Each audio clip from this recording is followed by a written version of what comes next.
ఇంటికి వెళ్లేవారు. అతని సోదరుడు నానాసాహెబ్ డెంగలేకు పాపం 2 వివాహాలు చేసుకున్న సంతతి కలగలేదు. కేవలం సాయి అనుగ్రహం వల్లనే బిడ్డలు కలిగారు. ఒకనాడు త్రయంబక్ డెంగలే పొలం పనులు చేయిస్తున్నాడు. ఒక కూలీ మనిషి తన పసిబిడ్డను ఒక చెట్టు క్రింద నిద్రపుచ్చి పనిచేస్తున్నది. అకస్మాత్తుగా వర్షం ఆరంభమయ్యేసరికి అందరూ పక్కనున్న పాకలోకి పరిగెత్తారు. వెంటనే ఆ తల్లికి తన బిడ్డ గుర్తుకు వచ్చి పరుగున వెళ్లేసరికి బిడ్డ పక్కనే బాబా నిలబడి కాపలా కాస్తున్నారు. సాయి ఆమెను చూస్తూనే బిడ్డ సంగతి మరిచినందుకు మందలించారు.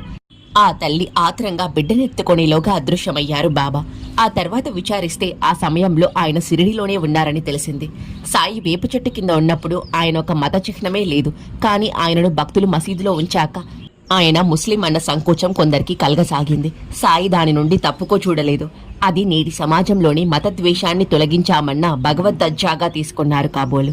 ఓరిమితోనూ పట్టుదలతోనూ దానిని ఎదుర్కొన్నారు. వేరు దారి లేనప్పుడు ఆయన లీలలే పరిష్కరించాయి.